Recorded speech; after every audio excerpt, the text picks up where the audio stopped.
First things first, I just want to say thank you guys for 63,000 subscribers. Absolutely incredible growth after just 3 poorly edited YouTube videos, but I guess the information just really is that good. So let's keep it going. Keep subscribing. We got another banger for you here today on why prospects are telling you I need to think about it at the end of your sales calls, which nobody likes to hear, and what to do next. And this is one of the most frequently asked questions that I get from new clients. I'm working on my pitch, Dan. I'm working on my discovery, Dan. But at the end of these calls, I keep getting that notorious I need to think about it, and it's completely destroying momentum that I had in these calls. And it's a very important concept because if you are not good at handling this situation, you will quite literally never be good at sales. So it's going to be an in-depth training. If I want to make a very short training, it would be on what not to do in this situation, which is essentially being the guy that's like, well, what do you need to think about? And just thinking that's going to solve everything. Completely ridiculous. So we're going to cover everything from first principles on down. And let's just start here. I need to think about it is not an objection. And zooming out, looking at the most common pitfalls when it comes to handling objections, number one is just failure to sniff out smoke screens. And that's exactly what I need to think about it is. It's just a smoke screen. The real objection is behind that smoke screen. And why does this happen? You trust prospects too much. If you haven't been in sales long, you'll learn. You can't trust prospects as far as you can throw them. And two, you want to protect your own ego, thinking, I've got a chance with this one, and hopefully he closes through follow-up. So he liked most of what I had to say, and it's just completely ridiculous. Instead of just doing the real work, which is pushing past that smoke screen. And some guy had a tweet that was hilarious, went super viral, but you can see how disappointed Dave Ramsey is in you guys if you do this, right? You can't just expect them to come back and give you money after you ask them what they need to think about, and then they said, well, I need references or case studies, and you just went like their little gopher and got that stuff for them. It's not going to work. Second most common pitfall when handling objections is just failure to isolate the objection.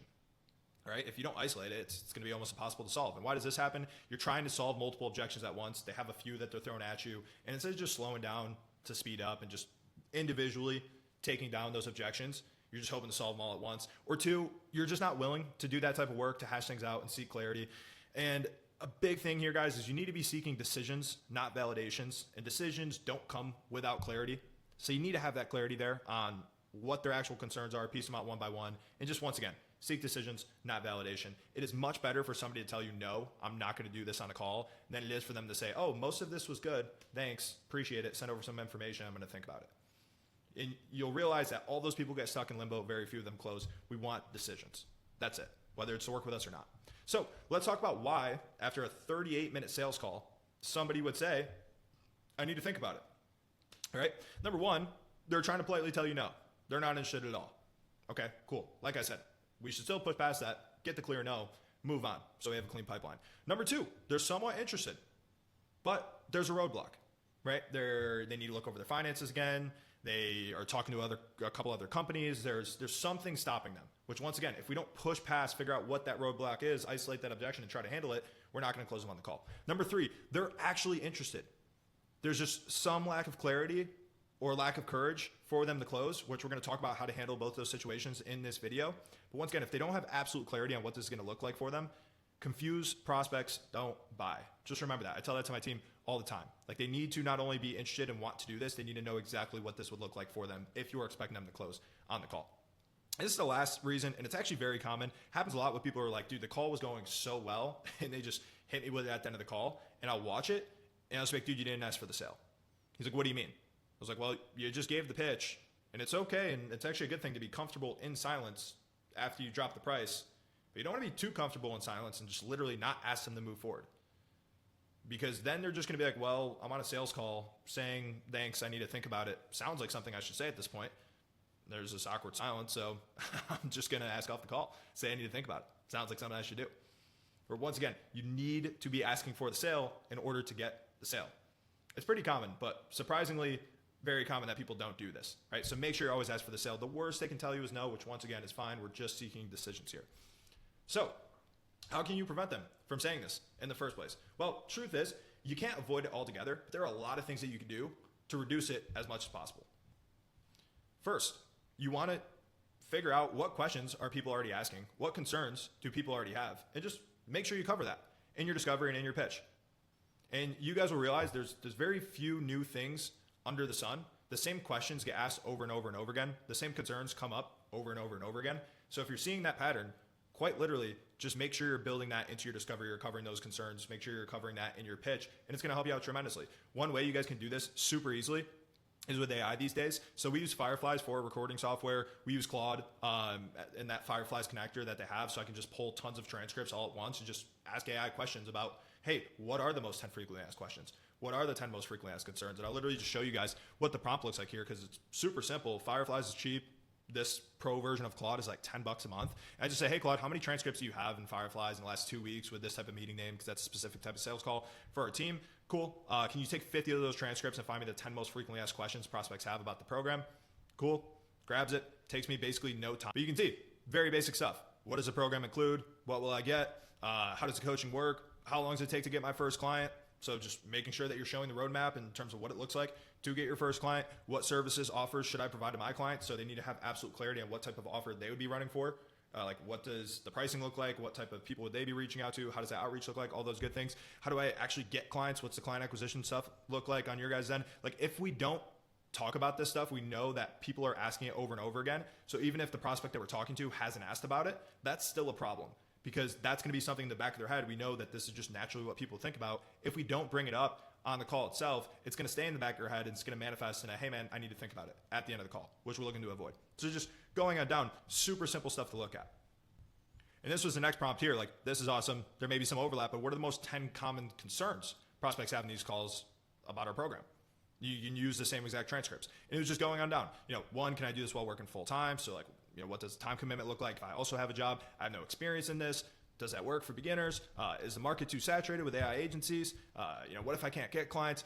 All of these things happen over and over and over again. So make sure you're covering those things. Then also add in trial closes throughout your call. And a trial close isn't asking for the sale. It's just a question to essentially gauge their interest, their readiness, their understanding. So using that time commitment question of like, hey, dude, I have a 9 to 5. Do I also have time for this? Let's just ask them about how much time they could dedicate to this. And be like, okay, this is typically what we recommend. If you were confident that you could use this program to get to 10K a month with your new agency, would you be able to invest that type of time? Cool. So long as they say yes, we've checked that box, right? We know that that common concern is now put away, which goes to my next point of basically taking away every reason to say no throughout the call. So at the end of the call, they just default to yes. Next, just make sure you provide absolute clarity. Like I said, confused prospects don't buy. To give you guys an example of what that looks like, let's say you're running an agency service and you're looking for a 3-month commitment upfront. Just have some sort of 90-day roadmap there. Visuals help here big time. That highlights the quick wins, which is just going to reduce the friction. If it seems like the beginning stages are super valuable, of course, you're going to want that value as soon as possible. And then even when you're asking for the sale, just mentioning how the payment is processed, what the onboarding process looks like, even if they want to do this thing. I can't stress this enough. If they don't know exactly what that's going to look like, they're going to quote unquote need to think about it. And that's just coming up simply because they don't have enough information on what would happen next if they do pay. And then last thing, just reverse engineering what I set up here, which you don't want to do. You literally just got to ask for the sale. Cool. That said, it's still going to happen. So we went through this call, and despite our best efforts, they asked, or they said, right? They asked, can I think about it? They said, I need to think about it. So what do you do now? Right? First things first. Don't say, okay, well, what do you need to think about? And also, don't return a question at them with bad tonality here, because people don't like to feel unreasonable. So just empathize with them and associate them with somebody who has close. Because I've taken what they've said, which is essentially ask off the call, a reason they're not going to close. And I've said, hey man, completely reasonable. Absolutely, you can think about it. A lot of our best clients are the ones who had the most questions in the sales process, so they're ready to go. All I did there was I empathized with their situation so they don't feel unreasonable, and just I associated them with a current client, right? Or somebody says, I need to think about it. No worries, man. My job here is just make sure you make the best decision. That's typically how we roll, right? Once again, empathize with them. Also told them, no biggie, that this is how the process works, even for people that do sign up and become case studies. Next, I want to lower sales resistance. The last thing we want, because they did basically ask off the call, is for them to think that we're holding them hostage. They're on this call against their will, and they're not getting off till they give us a decision. So in that situation where somebody's like, hey, can I think about it? Hey, no worries, man. A lot of our best clients are the ones who had the most questions in the sales process, so absolutely. Now, before you go away and think about it, and that's all I got to do to lower sales resistance, I basically just want to preface that they can get off the call, or I need to think about it, right? Hey, man, no worries at all. Completely reasonable. Want to make sure you're making the best decision for your business here. Now, before you go away and think about it, that little line there, just to get them to drop their guard a little bit, because if I do anything else, if I'm just like clearly jumping straight into sales jiu-jitsu, objection handling, me versus you on the call, like the guards are going to go up. You're not going to be able to have a productive conversation, because psychologically, they're like a cage animal who's trying to get out of here. And if you don't preface the fact that, yeah, you can go away and think about it, they're just going to give you like nonsensical responses. And you're going to wonder why you can't have a productive conversation with this person. You need to keep that sales resistance low by prefacing they can't get off the call. Third, after that, you're just going to want to set their thought process aside for a second and just ask them if they think this is going to work for them. Because guys, they could just be politely telling you no. But let's say they actually do have something to think about. If they don't think that your service is going to work for them, is going to make them more money, does it matter? No. So, right? So it's a fool's errand to try to figure out what they need to think about or what information they need before first confirming that they actually think this is going to work for them. Right? So just tying this all together, right? Somebody says, hey, Dan, this is all great. Can I think about it? I'd be like, yeah, dude. Absolutely. You can think about it. A lot of our best clients are the ones who had the most questions in the sales process. So that's completely fine. Before you go away and think about it, I'm curious, man. Is this something you actually think is going to work for you? And you can notice my tone is like, it's pretty calm. It's pretty relaxed. It's pretty curious. And then it's almost like just like breaking the fourth wall. Like, I'm curious, man, is this actually something you think is going to help you get the XYZ goal? Because without that, nothing else matters. It's not even worth having the conversation. Right? And if they tell you no at this point, you might as well just thank them. Right? Like, dude, thank you. I appreciate you being transparent with me and let me know. Why do you feel that way? Right? Or just getting into the specific reason. Hey, what specifically kind of turned you off and was like, I don't think this is for me. Right? And then you can try to handle that objection. If not, once again, you have a clear no, seeking decisions. That's perfectly fine. But it's very uncommon that people just say, no, I don't think this is going to work for me at that point. Most people are going to give you some soft yes, right? So guys, it's 1 o'clock in the morning at this point. I was going to make a whole nice diagram. I'm just going to kind of spell it out and talk about these logic branches, which is a term that I use a lot with our team. But prospect says they need to think about it. You empathize, lower sales resistance, and then essentially just ask, do you think this will work for you? If no, once again, thank them and just drill into that one specific belief, address it, see if you can get over it. If not, once again, still better than just like a vague, let me think about it, dude. If yes, right, the next thing I would want to ask is why, right? So, yeah, do you think this is actually going to work for you? Yeah, dude, I really do. Okay, cool. Why? Why do you think it's going to work for you? And the reason why I'm asking why is because we know they're not like the most certain yes. If they were the most certain yes, they wouldn't have said I need to think about it in the first place. So just like, if yes, just ask them why. And if they give you valid reasons, you can agree with them, of course, or just offer a slightly different perspective. Maybe they're missing 1 or 2 selling points. But then you say, okay, cool, dude. If that's where your head's at, what's still causing the hesitation that makes you want to think about it? Which is where the real objection is going to come out. Which, once again, that's the first step, or one of the first steps in actually handling the objection itself. You have to isolate it first. Now, if they say, yeah, I do think this is going to work for me, and you ask them why, and they're explaining why they think this is going to work for you, but they blurt out an objection like, yeah, dude, this stuff is good. Your coaching program seems solid. You have a lot of case studies. I just don't know if this is for me, right? Okay, great. Let's, instead of taking the validation and taking the compliment, because he did say some nice things, but compliments are probably the most common form of deflection at the end of the call. If you ever heard like, yeah, you're a really good sales guy, they're just trying to deflect at the end of the call. Let's just be, okay, makes total sense. And then just ask about that specific thing that was a concern, right? Isolate it, solve that. If they say, yes, I think it'll work, they give you all valid reasons, but this is just how I make decisions. I don't like to make decisions on the call. Now, this is a little bit more complex. It depends on the type of prospect that you're talking to. If it's a more sophisticated B2B buyer, you want to say something like totally fair.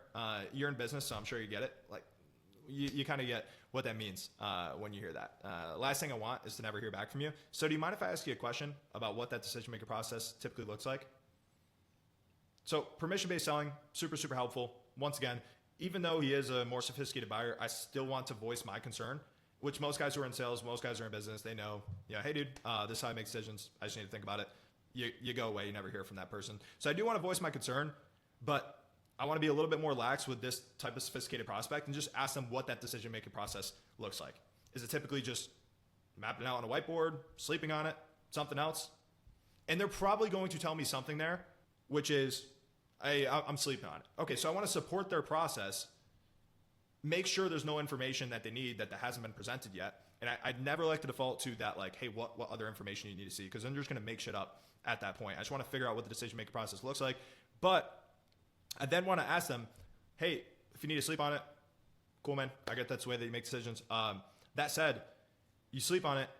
You wake up, you feel the same exact way that you do right now. Is this something you're going to do? If no, let's tackle that objection. But if yes, let's use that and let's compress that follow-up timeline as much as possible. Cool, man. So assuming I can hear back from you tomorrow morning? Yeah, what time you think? Like 9 a.m.? Is that when you typically start your day? Okay, cool. And if I don't hear back from you at 9 a.m., what should I do then with my extra free time here? Yeah, you can reach out. Okay, cool. I'm going to reach out. I'll probably shoot you an email, text, a call. Like, I'm probably going to blow you up because unfortunately that is my job.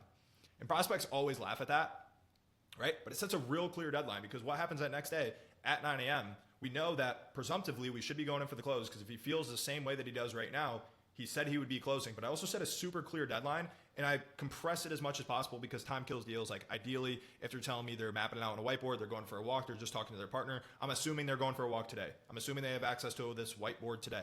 I'm assuming that they talk to their business partners every single day. So I want to get real clarity on what that timeline looks like and not just today or not just tomorrow, but like today at 5 o'clock, tomorrow at 9 a.m. Now I'm asking them what I should do if I don't hear back.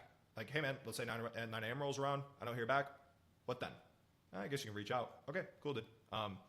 Just to let you know, I'm probably going to blow you up because unfortunately that is my job. That line works wonders, right? But it also prevents me from having people that just struggle in my pipeline. It gets me clear answers. It gets me decisions, which is once again what we want. So sophisticated B2B, like you really don't want to try to like push them too far. Kind of have like a 3 strikes rule where it's like you can push them once, you can push them twice. If you push them, 3-4 times, you're probably just going to lose a sale at that point with a more sophisticated B2B buyer. Now, let's talk about the people that we're typically dealing with, which I just said was B2 SBO, business to small business owner. This guy's at, let's say sub 100K a month, small team, maybe he's just running a small agency because that'd be somebody who I would sell to.